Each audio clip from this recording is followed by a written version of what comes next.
Estamos sometidos al cambio, lo queramos o no. Estamos en un mundo que fluye permanentemente. Y claro, se le conoce como el filósofo del cambio. Y una de sus frases más cortas y más profundas, en griego es panta rei, que quiere decir todo fluye. En cada momento en que estamos ya no es igual que el anterior. Lo efímero, es duro entender que es efímero, pero a la vez es precioso.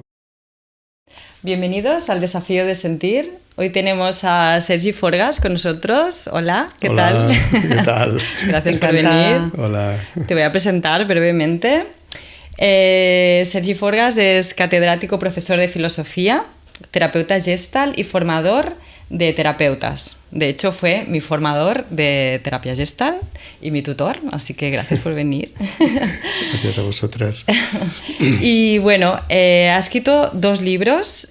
Uno, Vivir aquí y ahora, lo tengo aquí. Manual de la Gestalt. Es una lectura obligada para quien quiera saber y profundizar sobre la Gestalt. Y el otro libro, que es el que nos trae aquí, que se llama La verdad interior. Aquí es donde hablas sobre filosofía y terapia. Y a mí me gustaría preguntarte, ¿por qué este libro? Aunque es bastante evidente porque es, ¿no?, lo que haces. Pero bueno, ¿por qué este libro y por qué el título, La verdad interior? La verdad interior, muy profundo. Bueno, pues muchas gracias por invitarme. A ver si sacamos algunas ideas de esta conversación, ¿no? A ver, el libro tiene este título, y en realidad tenía un título originario que el editor sugirió cambiarlo, y tiene mucho que ver con el título actual. El título actual es La verdad interior. El título que yo había propuesto es una palabra griega que es aletheia. Aletheia es un concepto griego que viene de antiguo ya, empleaban los antiguos filósofos griegos, que también se ha ido utilizando en filósofos posteriores. Viene a querer decir algo así como la verdad que se desvela, la verdad que ha estado oculta y que se corre el velo y aparece esa verdad, ¿no? Entonces, claro, la idea es esta, ¿no? Una verdad interior, quiere decir, no es tanto una verdad con mayúscula, una verdad absoluta, sino la verdad que podemos encontrar si desvelamos todas aquellas capas que de alguna manera ocultan nuestra propia identidad, nuestra propia esencia, podríamos decir, ¿no? Que hay ahí que ha quedado ocultado por capas diversas a través del aprendizaje, a través de las experiencias de la vida. Es como poder reconectar con lo más profundo de uno mismo, de una misma, ¿no? Esa sería un poco la idea de esa verdad interior que la filosofía nos puede ayudar a buscar. Claro. O sea, que un poco como lo que la hacemos en terapia, ¿no? Realmente es algo ahí como de intentar llegar, ¿no?, a esa esencia o esa verdad interior. Sí, claro. Es un poquito, claro, la idea de la terapia, bueno, cuando hablamos de terapia, parece que hablemos de algo que cura, ¿no?, como una curación. Yo entiendo más bien la terapia como un cuidado. O sea, la palabra terapia viene también del griego, therapein, que quiere decir algo así como el cuidado.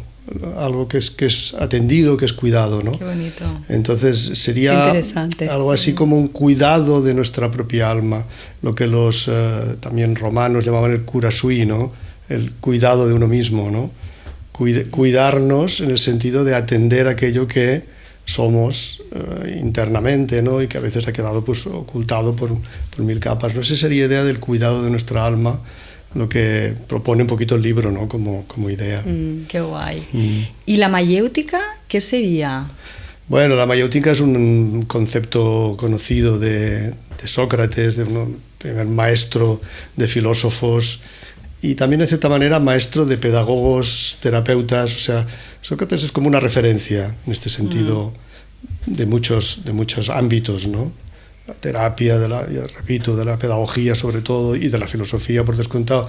Entonces, Sócrates era un personaje muy curioso, ¿no?, para los que conozcan un poco el personaje. Y Sócrates, claro, que no trabajaba en nada muy conocido, aunque parece ser que era escultor, decía, pero trabajaba poco realmente, se pasaba el día filosofeando, ¿no? Pensando, reflexionando. Sócrates era, claro, en la sociedad de Atenas del siglo V a.C., eran los hombres los que iban al mercado. Pero eso no porque la mujer estuviera liberada, sino todo lo contrario. O sea, la mujer estaba encerrada en casa, ¿no? Y era el hombre el que iba al mercado, al ágora, y a comprar. Y entonces, que salía, ¿no? al mundo, al mundo, a lo público. Entonces Sócrates iba allí, se pasaba el día. Su mujer, que se llamaba Xantipa, se enfadaba mucho porque pasaba todo el día fuera. Y entonces, claro, y le preguntaban, entonces, ¿tú a qué te dedicas, Sócrates? ¿No? Y él decía, pues yo hago el mismo oficio que mi madre. Y la gente que se conocían todos ahí en Atenas decían, tu madre era comadrona, o sea, ¿qué me cuentas? Sócrates, sí, tú no te hemos visto nunca en un parto, ¿no? Claro. Y la palabra mayéutica quiere decir el arte de las comadronas, quiere decir eso, es el arte de asistir a los partos. Vale. Y entonces decía, yo me dedico a esto. Decía, no, pero nunca te hemos visto. Y decía, no, pero sí, yo me dedico ayudo a la persona a parir, pero a parir lo que lleva dentro, digamos. Y este es el arte de la mayéutica. ¿Y cómo? ¿Cómo lo haces? Pues ¿cómo lo hacía Sócrates? Pues mediante preguntas. Él preguntaba. Partía de ese punto que él decía siempre de yo solo sé que no sé nada, que es una de las cosas que se sabe de Sócrates, esa ignorancia reconocida. Yo no sé, pero puedo ayudarte a que tú busques en tu interior tu verdad, ¿no?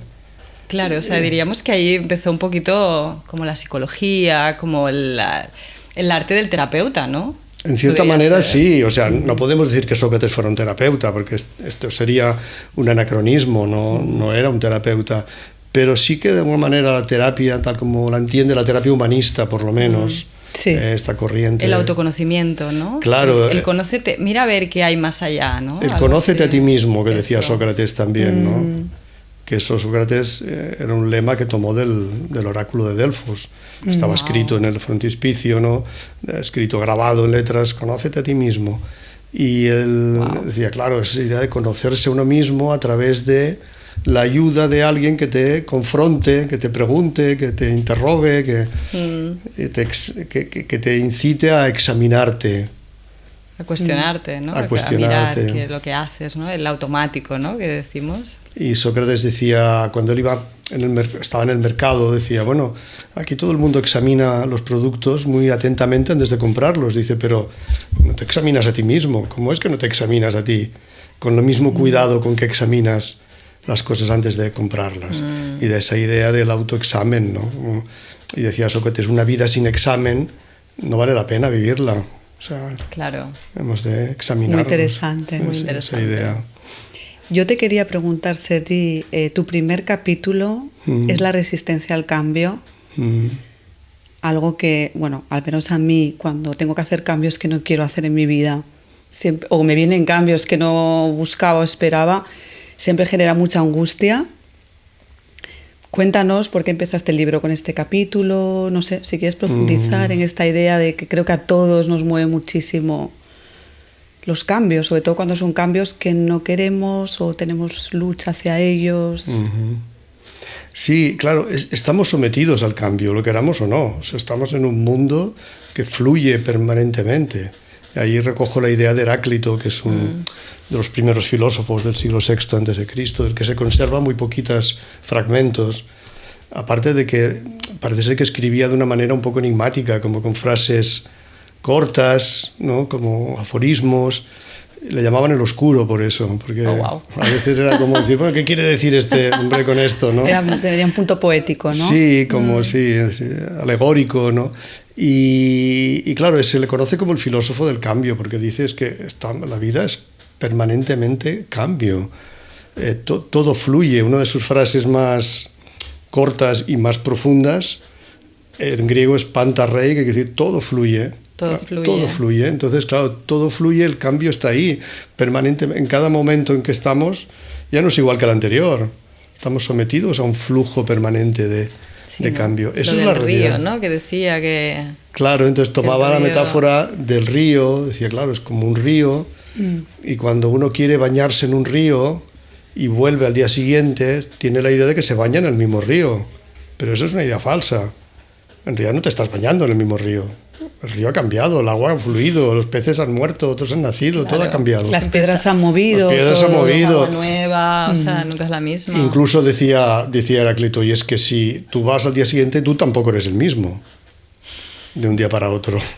Porque partes de tu cuerpo han muerto, otras han nacido, algunas ideas que tenías las has olvidado, otras han aparecido. O sea, todos, pero claro, esto para nosotros es muy difícil. Para el ser humano es difícil aceptar. Claro. Queremos estabilidad, ¿no? Queremos permanencia. Tenemos la ilusión o la idea de que las cosas, por lo menos las cosas que apreciamos, que queremos, se queden ahí, ¿no? Van a permanecer, no se muevan. Incluso nosotros, como decir, no, es que yo soy el mismo. Bueno, soy el mismo.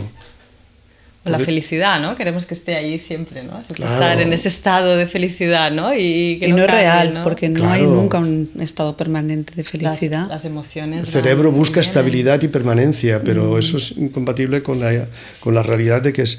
Entonces, claro, aceptar esto es como decir, bueno, pues sí, es así, pues entreguémonos a este flujo de la vida, ¿no? No nos queramos quedar en la orilla, entreguémonos y entendamos que la vida es un cambio permanente y vivamos como entregados a ese fluir del río.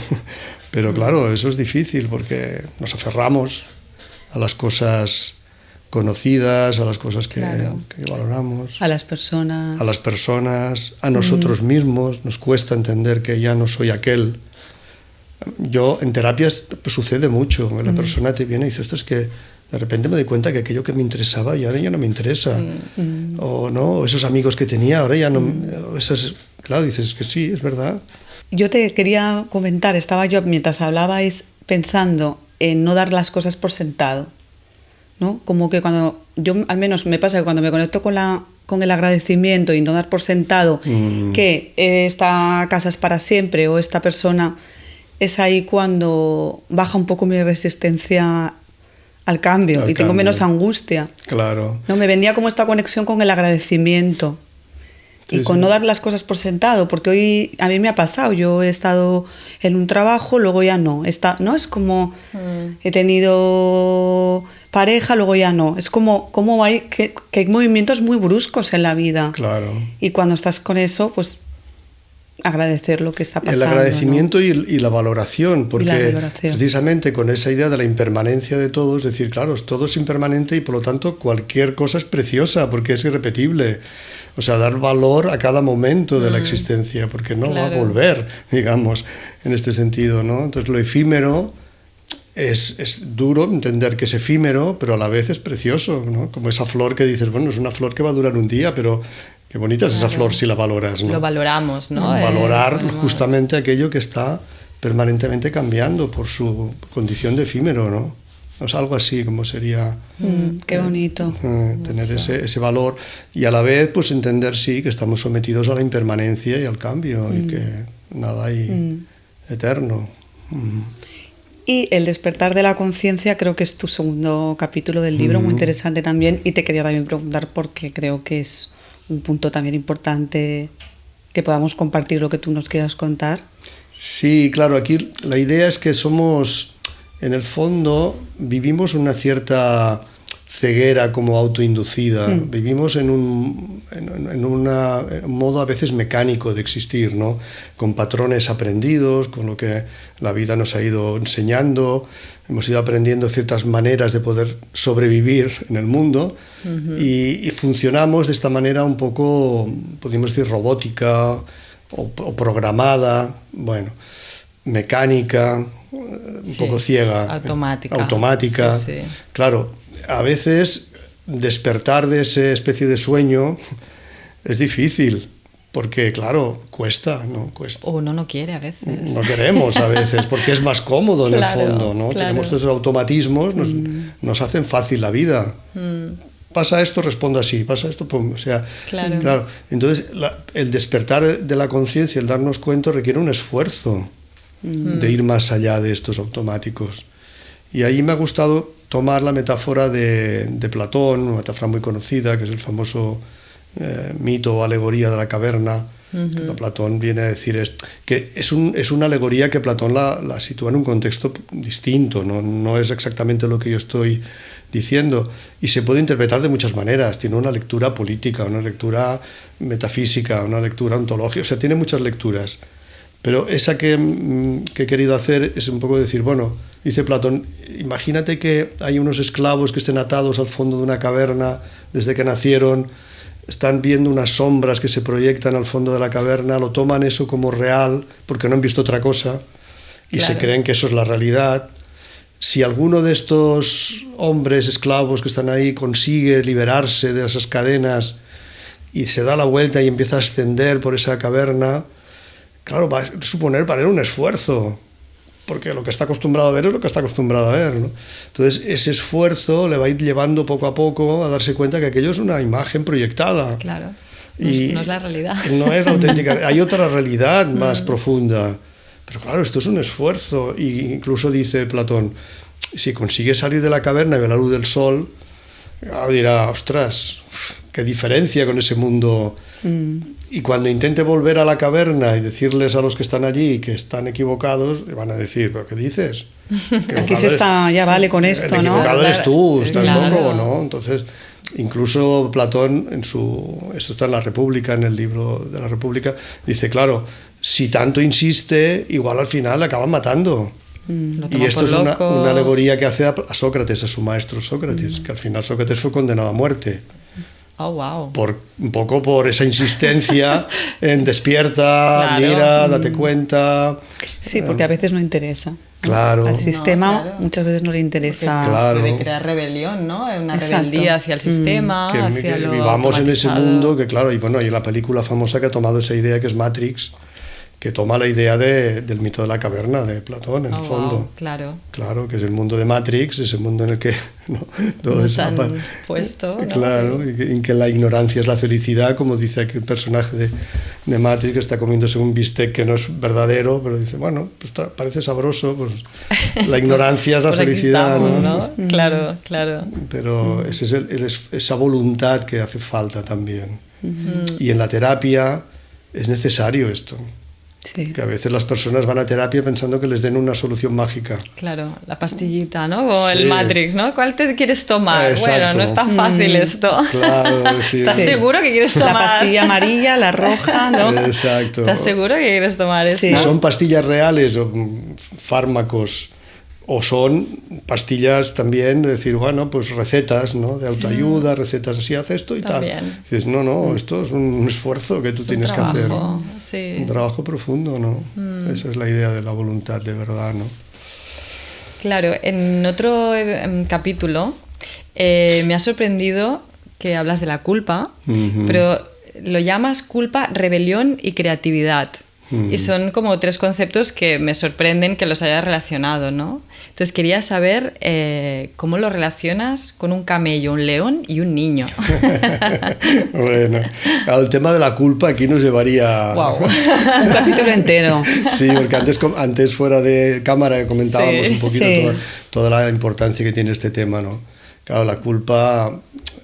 Hay muchas maneras de entender la culpa. Hay una manera, por simplificar, podríamos decir una culpa auténtica, una culpa que es cuando tienes la conciencia de haber dañado a alguien y entonces desde ahí esa culpa se puede convertir en responsabilidad. Me hago responsable de Claro. esto y trato en la medida de lo posible de alguna manera reparar esa culpa. Pero luego hay una culpa más difusa, neurótica, podemos decir, De la sociedad, ¿no? que es todo ese introyectos, mandatos que la sociedad nos ha ido imponiendo, que tienen que ver con, bueno, cosas que se deben hacer y cosas que no, lo que está bien, lo que está mal, y que eso a veces no nos hemos cuestionado nunca. Digo, bueno, pues si hago esto y a alguien no le gusta, pues, claro, de niños aprendemos. Si yo hago algo y a papá no le gusta o mamá no le gusta, eso está mal. Claro. Y por lo tanto no debo hacerlo. Sí, y ahí sí. entramos en esa carga de la culpa, ¿no? Y que tiene que ver con los mandatos morales, religiosos, todo esto que... Total. Y en nuestra cultura, que somos herederos del cristianismo, Sí. del judeocristianismo, como dice Nietzsche, pues claro, el peso de esa culpa, ¿no? Sí. Somos culpables ante Dios. Ya desde que naces ya lo tienes, ese Está la peso. mirada ahí arriba, ¿no? Ahí condenándote. ya. Entonces Nietzsche, que es muy, digamos, se opone mucho a todas estas ideas, toma una metáfora, que es esa metáfora que tú has citado, ¿no? que está en su libro de Así habló Zaratustra, que es uno de los libros más conocidos de Nietzsche, ¿no? Que de forma alegórica, poética, simbólica, pues hay un personaje que es Zaratustra, que va paseando por los pueblos, enviando un mensaje que nadie le escucha, nadie le hace caso y tal. que en el fondo es el propio Nietzsche, que está ahí representado, ¿no? Entonces habla de las 3 transformaciones del espíritu. Y dice, el camello es el animal de carga, que va por el desierto, llevando la carga encima, sumiso, obediente, necesita poco, come poco, bebe poco, soporta ese peso. Eso es el peso de la culpa.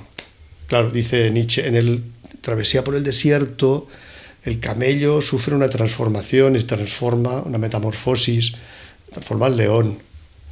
El camello es el que dice sí a todo. Sí a la culpa, sí a la obediencia, sí a las normas, sí a todo, ¿no? Entonces, claro, dice, se transforma en león, porque el león es el que dice no. Es la figura del rebelde. Vale. Me rebelo contra eso, no quiero esa carga. Ahí hay un cambio. Y ahí hay un cambio, ¿no? Del sumiso al rebelde. Vale, bien, dice Nietzsche, es esa transformación. Pero la cosa no acaba aquí, porque en el proceso de la travesía, el león se tiene que convertir en niño. Uh-huh. Y el niño es el que vuelve a decir sí. Pero esta vez, ¿a quién dice sí? A diferencia del camello. A la vida. A la vida y a sí mismo, a ¿no? sí mismo, ¿no? A sus propias potencialidades, a su propio proceso creativo, a esa idea de venir al mundo para crear algo, claro. A ser ahí creativo. La creatividad. El niño es el niño creativo, el niño es a sus deseos, ¿no? A su... Sí, el deseo es también la curiosidad, es el mundo como algo nuevo, por descubrir, por esa idea. Sin esa culpa y sin la rebeldía. Y sin la rebeldía, porque claro, si nos quedamos en el león... Estamos en lucha muchas Estamos veces. en lucha. ¿No? Sí, Y el león dice no, pero sigue mirando para atrás. Claro. Sigue mirando con la carga. Viene de la culpa. Todo, claro, y entonces de ahí sería el eterno rebelde. Claro. Digamos, que tiene 80 años y todavía se sigue peleando con sus padres porque sus padres le dijeron no sé qué. Entonces, sí. No, ya deja atrás eso, ahora sé tú. Ya. Esa es la idea. Y yo creo que describe muy bien lo que es un proceso de terapia entendido como desde ese lugar humanista, ¿no? Es decir, vale, me libro de la culpa, asumo la responsabilidad y me convierto en un niño creador, ¿no? Esa sería la idea. Qué chulo, me encanta. Muy interesante. Sí, es una metáfora, yo creo que muy bella y que sirve mucho para describir lo que sería un proceso de crecimiento personal, digamos. Para ver en qué estado estamos, ¿no? En cada momento también estamos en la culpa, porque puede ser que vayamos moviéndonos, ¿no? En los 3, o sea, esto claro, sí, no es lineal, nada es lineal. Pero sí, ¿no? Y qué bonito poder estar y recuperar este niño curioso y creativo, ¿no? O sea, que lo curioso es que el crecimiento personal consiste en volver a ser niño. Sí, exacto. Conectar con ese niño o niña que todos llevamos dentro, más auténtico, ¿no? Que conecta con eso más esencial, ¿no? Y ahí la idea de la creación, ¿no? De crear algo, como dice Jung, dice, bueno... Si no tienes nada que crear, créate a ti mismo, por lo menos, ¿no? Exacto. Dice Jung. Claro, sí, lo pones en el libro también.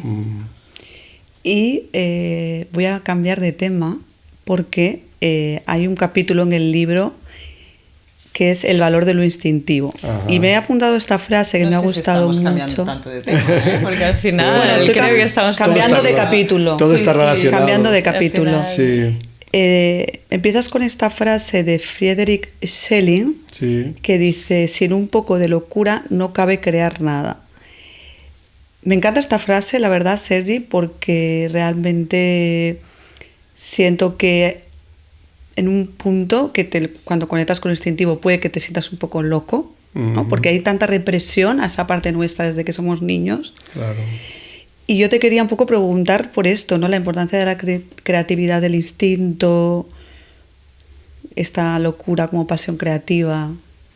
Claro, es que vivimos en un mundo, en una sociedad, por lo menos esta sociedad que conocemos, ha sido un mundo, digamos, occidental, entre comillas, civilizado, que pues habría que ver mucho cuánta civilización hay ahí, pero que da como una excesiva preeminencia a una parte del ser humano, que es la parte racional, ¿no? Es como la idea del orden, de lo lógico, de lo que tiene sentido, esta idea que Nietzsche, otra vez Nietzsche, llama a todo eso el aspecto apolíneo del ser humano, ¿no? Y entonces, ¿por qué le llama apolíneo? Porque utiliza un concepto de un dios griego que era el dios Apolo.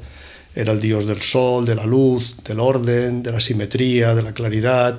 Sí, ¿no? Es como perfecto, ¿no? Siempre se Sí, tiene como... digamos, dentro del arte es la arquitectura como símbolo, ¿no? Como lo simétrico, lo ordenado. Lo estructurado. Claro, geométrico, etcétera, ¿no? Entonces, claro, sí, tenemos una preeminencia de eso, que es una parte nuestra, no es que la niegue Nietzsche, pero hay otra parte que ha quedado como desvalorizada, y eso le llama la parte dionisíaca, haciendo referencia a Dionisos, que es un dios griego, que es como una polaridad de Apolo. Si Apolo es orden, luz, claridad, Apolo es el dios del sol. Claro, en Dioniso es desorden, es caos, es oscuridad, es confusión, es la naturaleza hecha, digamos, estallando en todo su esplendor, pero sin orden, digamos. Esta idea de que hay una parte de nosotros que también es la parte dionisíaca, que ha estado ahí como relegada, ¿no? Entonces, claro, Nietzsche lo que viene a decir la importancia de recuperar este aspecto dionisíaco en la existencia. Claro, explorarla, ¿no? Es poder integrar ambas polaridades. Sí, porque de hecho nuestra cultura es muy apolínea, claro, ¿no? Si te vas a África o a otros continentes, yo siento que... Algo más natural. Y eso siento que es muy necesario para vivir como más equilibrado. Tiene que ver también con la reivindicación que hace Nietzsche del cuerpo también, con la idea de que en la cultura occidental se ha desvalorizado todo lo que tiene que ver con lo físico, lo corporal, claro. Y se ha priorizado esos aspectos espirituales, mente, ¿no? Anímicos, como mentales, ¿no? Entonces decir, no, es que, claro, el cuerpo es naturaleza, eso es lo que somos, claro. ¿No? Y de alguna manera esa parte dionisíaca tiene que ver con esto. Sí, me viene mucho el baile, ¿no? Esa cosa claro. de bailar, de moverte sin una estructura así clara, ¿no? Sí. Y poder conectar con eso tan instintivo, ¿no? Decía Nietzsche, yo solo podría querer un Dios que baila, ¿no? Oh, wow. Pero claro, un Dios que baila, digamos, no es mucho el Dios tal como lo entendemos en Occidente. Claro, ¿no? Sí, en otras como culturas más loco. como dices, ¿no? Sí, totalmente. Y claro, esa idea de locura, claro, la locura se puede entender como algo patológico, pero tiene que ver como esa capacidad también de entusiasmo, de inspiración, que es la inspiración del artista también, ¿no? Como se conecta con algo que va más allá de él, ¿no? Más allá. Que Platón le llamaba la locura divina. Hay una locura humana, digamos, y una locura divina que tiene que ver con ese arrebato, digamos. Uno se deja ir, ¿no? Y como que no le pone la cabeza, ¿no? Es como lo que salga, ¿no? Eso de la idea de lo apolíneo y lo dionisíaco como cosas que pueden integrarse en nuestra vida, ¿no? Sí. Pues otro apartado que a mí me ha gustado bastante es el tema del sentido y el propósito, ¿no? El sentido de la vida, que creo que es lo que explora la filosofía, ¿no? Que entonces haces explicas diferentes visiones, ¿no? A mí la que más me ha gustado, la que más me quedo, es aprender a danzar con la vida, que creo que lo dice Yalom, que es un psicólogo que nos gusta mucho, que lo conozco porque tú como que me has hablado mucho de él. Sí. Y nada, ¿a ti cuál te resuena más o cuál nos quieres contar hoy? Sí, bueno, esto que citas, ¿no? Irving Yalom, que es un psiquiatra, psicoterapeuta americano, ¿no? Que claro, tiene su formación es como psiquiatra, pero incorpora muchas cosas de la filosofía en su manera de... Él practica lo que llama psicoterapia existencial, ¿no? La idea de todos los temas fundamentales de la existencia. Y un tema fundamental es el tema del sentido. ¿Qué sentido tiene? ¿Para qué? ¿Para qué? ¿Para qué hacemos lo que hacemos? ¿Para qué estamos aquí? ¿Para qué hacemos todo?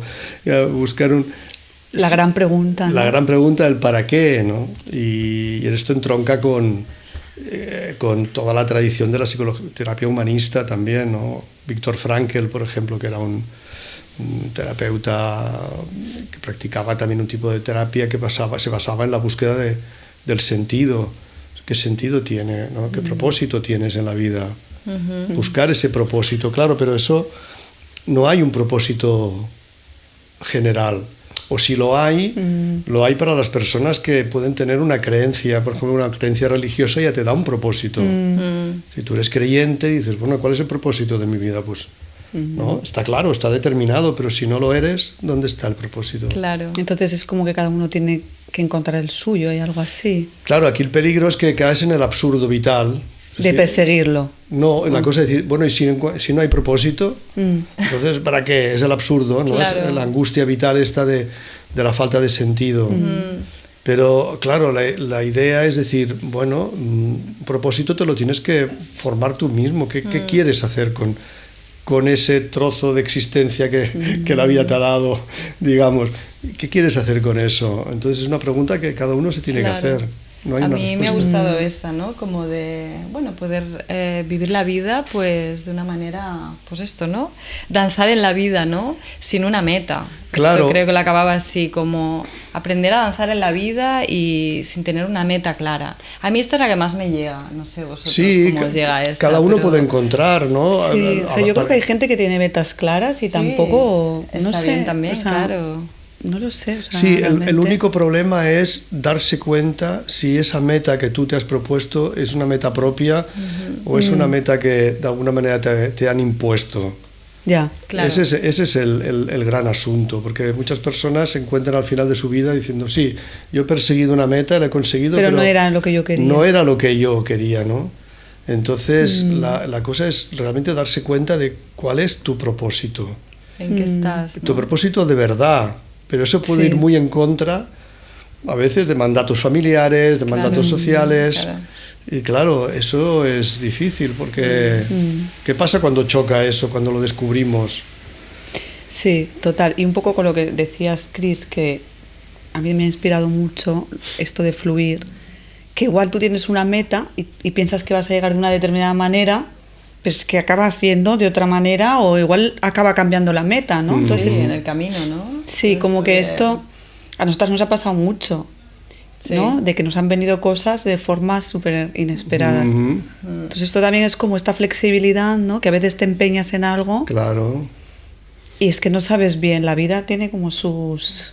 Para mí conectar con lo propios instintivo, caminos. lo creativo, creo que eso pues te ayuda, como te facilita que no tengas que, o sea, puedes tener algo claro, pero también abierto a que las cosas pueden cambiar, Sí, ¿no? sí. Y bueno, ¿no? La resistencia al cambio, bueno, todo lo que hemos estado hablando. Y para algunos pensadores o terapeutas o filósofos también es la cosa de ser capaz también de trascenderse a uno mismo, ¿no? Decir, bueno, sal de ti y busca qué quieres ofrecer al mundo, qué quieres dar. Claro. Porque si estamos encerrados en nosotros mismos, ahí difícilmente vamos a encontrar esto, ¿no? Como la entrega también, ¿no? El servicio puede ser para algunos un sentido de su existencia, ¿no? No sé, no es fácil esto. No es fácil. No, das diferentes visiones y bueno, está... Ahí cada uno tiene que buscarse y buscar la propia voz interior que te diga, que te guíe. Claro. Y ahí volvemos a Sócrates, cuando Sócrates hablaba del daimon. Sócrates hablaba de que todos tenemos dentro como un espíritu, le llamaba él, daimon, en griego quiere decir algo así como espíritu, de ahí viene demonio, pero no en el sentido maléfico, sino algo que... Sócrates decía, todos tenemos dentro un daimon que en momentos difíciles nos puede decir, por aquí, Wow. por ahí, sigue por ahí. Como esa intuición, Claro. esa esencia propia, ¿no? De... Seguir ese daimon. Wow, qué Escuchar chulo. eso, y eso a veces puede chocar con lo que tenemos alrededor, claro. Si has nacido en una familia que quieren que seas médico y tú dices, no, yo quiero ser pintor, ¿no? O sea, claro, Claro. mi daimon me lleva por ahí, pero claro, igual te das cuenta de eso al final de tu vida. Claro, igual lo tienes escondido capas, capas, capas y Claro. lo acabas encontrando. Claro. Pero bueno, si lo encuentras, nunca es tarde, ¿no? Sí. Siempre hay oportunidades para todos. Para... Y si no, como decíais también, si me permitís un momento, porque hay un pequeño fragmento al final que es de, no sé si llamarle filósofo, es de Osho, ¿no? Supongo que es un personaje que habla un poco de esta idea. Dice, bueno, es que igual no hay ninguna meta, pero la vida, dice, la existencia no tiene una meta, es simplemente un viaje.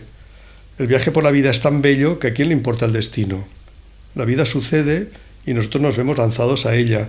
No requiere ninguna razón ni justificación. Es como decir que igual el sentido de la vida es simplemente vivirla. Igual es la vida misma. Claro. Sí. Con todo lo que te va pasando. Claro.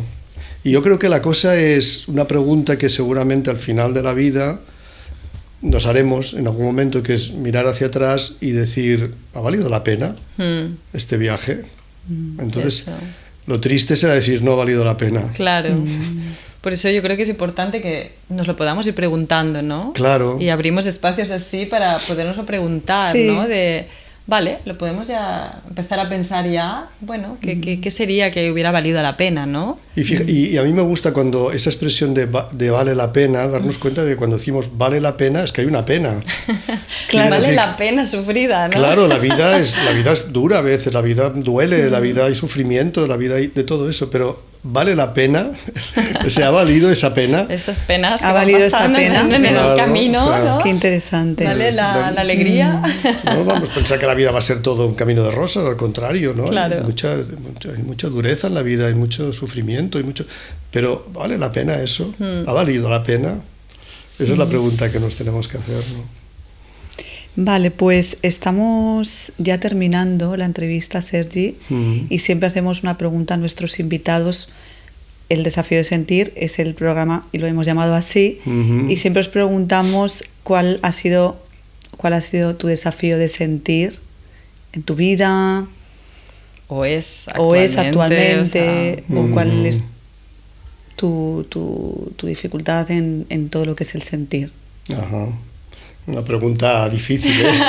Es una pregunta difícil y profunda. Es una pregunta difícil. puede ser de ti o algo que veas en tus pacientes o en la sociedad, algo que Sí. creas que haya ahí una dificultad o un desafío, un reto, ¿no? Yo creo que, a ver, a mí personalmente, por la gente que tú dices que puedes atender como terapeuta o también simplemente por un observador del mundo, yo creo que el desafío es la posibilidad de confrontarnos de manera honesta con nuestra propia sombra, con lo que no queremos ver de nosotros. Ese es el desafío, tanto personal, porque de alguna manera siempre vamos a la proyección, ¿no? Todo está fuera.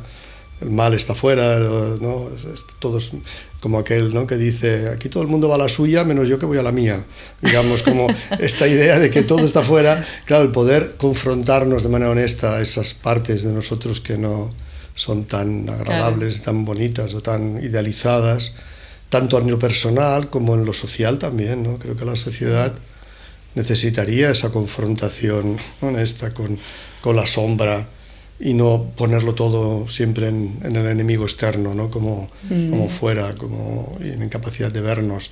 Yo creo que ese es el desafío.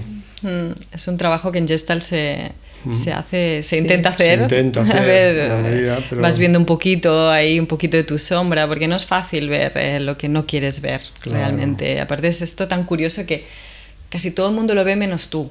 Eso, sí. Sí, no, Y que a te veces- lo van reflejando y tú no lo quiero ver. Claro. Que a veces Es igual no estás como, preparado. No estás preparado. No es algo tan fácil realmente. No. Bueno, no, por eso es un desafío. Por ¿no? eso es un desafío. Es un desafío y no es fácil. Es lo que Jung llamaba el encuentro con la sombra, o yo qué sé, ¿no? Pues otras tradiciones han llamado de otras maneras, pero es esta idea de decir, sí, confrontarnos honestamente con nuestra propia verdad, ¿no? Que a veces no es agradable. No es agradable. Y eso... Y la juzgamos, afuera, pero a Claro. nosotros como que ahí no la queremos ver, ¿no? Y, nos Y cuesta socialmente pues sería lo mismo. más. Sí. A nivel social, a nivel, ¿no? Es decir, darnos cuenta de cuánta sombra hay, poder dialogar con ella, darnos cuenta, verla, visitarla y ver qué hacemos con todo esto. A ver qué se hace, claro. Sí, porque eso nos lleva mucho a la polarización. Claro. ¿no? Yo soy tal y tú eres el enemigo. Eso. Yo pienso así, tú eres lo peor. Claro. Lo Pues vemos quizás en el otro. no es así. Sí. Como- Esto es lo que en Gestalt, y no solo en Gestalt, sino en psicología en general, llamamos la proyección. Como todo lo que yo niego, rechazo de mí, pues lo proyecto fuera, lo voy viendo. Que no es nada nuevo, porque ya el Evangelio dice, ¿no? Lo de ver la capacidad de ver la pajita en el ojo ajeno y no la viga en el propio, digamos. O sea, Totalmente. pues esta idea de... O también esa metáfora de pasar de la lupa al espejo, ¿no? Esa lupa en que vamos viendo los defectos de todo y Sí. ponte el espejo delante, mírate. Mira a ver, ¿no? Sí, y mira a igual ver también qué- hay algo ahí. Claro. Igual sería más beneficioso a Y veces. todos hiciéramos un poquito esto, quizás sí. Totalmente. Pues muy bien, Sergi, Pues muchas estamos ya gracias. finalizando. Muchísimas gracias, Sergi, Sí. por estar aquí con nosotras y compartir este ratito. Sí. Bueno, muchas gracias a vosotras. Para mí es un placer. Un placer Gracias. y bueno, mucha suerte con vuestro proyecto, que es un Gracias. proyecto la verdad, muy interesante, muy chulo, ¿no? Como poder difundir estas cosas. Gracias. En este formato. Muchísimas gracias. Gracias. Y nada, a vosotros que nos estáis viendo, solo deciros que gracias por estar ahí. Podéis seguirnos en nuestras redes sociales, Instagram, El Desafío de Sentir, YouTube, El Desafío de Sentir y en Spotify. Nos vemos en el siguiente episodio.